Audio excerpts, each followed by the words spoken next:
Now, anyone who knows Wisconsin or any of these states, Minnesota, Wisconsin, the middle northern part of the country, is known that this area is famous for ice fishing.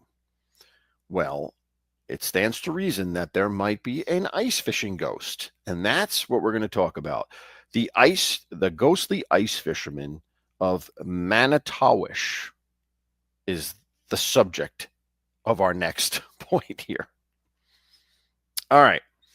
Now, what does the ice fisherman look like? Well, the ice fisherman looks like an individual, almost modern. Let's not say modern, but let's say 1970s, 1960s type of outfit. Parka, hood, dressed like an ice fisherman from that time period.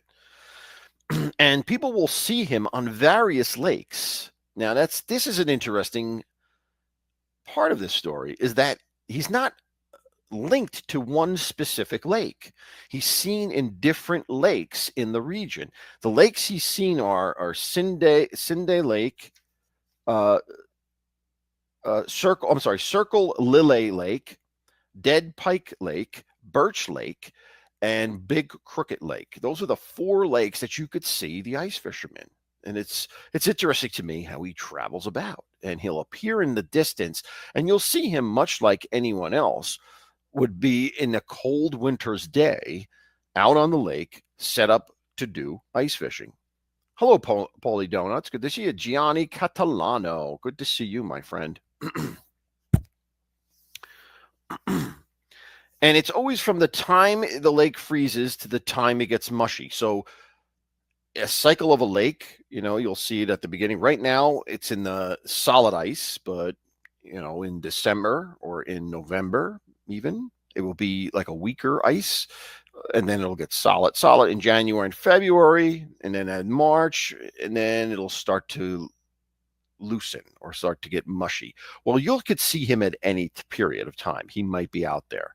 The only time you don't see him is when it's not winter, it's not icy. So the ice fisherman. Now, what's the story behind the ice fisherman? This is the interesting part. Now, I don't have a name for him, but I can tell you the story. It seems that he was such a devout ice fisherman that he loved this activity so much that he would do it so often. He'd do it all the time. And to the point that his wife began to suspect that he was being unfaithful, that ice fishing was just a cover for his extramarital activities. Now, why do you say that? Because he was, in fact, the worst fisherman in the world. He never came home with fish. Even though he never came home with fish, he loved the activity. He loved to take his six-pack of beer with him, go out onto the ice with a radio, sit there and just relax and look to see what he can catch. Very few times did he ever catch anything. So this led his wife to believe that he was being unfaithful.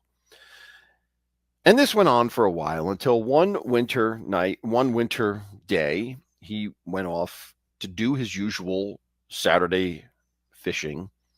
And when he came back, empty handed as usual, he found that his wife and his two children were gone. And all he saw was a note left by her that said that she was done with him and that she was running off with a salesman that had come to the house often to sell her products.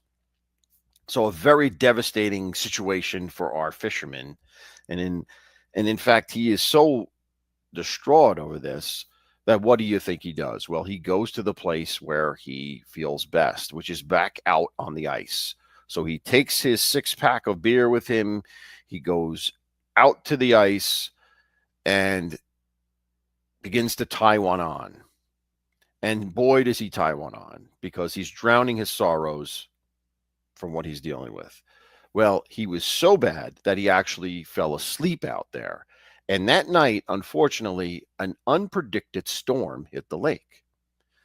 And no one saw him. No one saw him return from town ever, because what happened was, unfortunately, nobody knows exactly what happened, but unfortunately, what happened was that during the night when he was passed out and the storm hit, something must have occurred where he fell and ended up seeping into the ice fishing hole and drowning in his sleep, to the point that then the next morning they found him underneath the ice. They found his body underneath the ice. So a dreadful end. Hopefully he was sleeping. Hopefully he didn't realize this, because an awful feeling to drown in that way. But in any case, he drowns that way. Now, as a result of this, his spirit lurks around during the ice fishing season. Now, he is certainly not a malevolent spirit. He's a benevolent spirit. He looks to help others. And how might you say he does that? Well, it's said that if you see the ghost ice fisherman and you happen to be ice fishing, you will have your best day of ice fishing ever. And it's believed that he does this. He uses his extra power, or his paranormal power, to help you catch fish, because he's looking to help anyone else avoid what he encountered in life, his bad luck, which led to his wife leaving him and him meeting an early demise, a lonely early demise. So he does his best to help you avoid that by helping you catch some fish.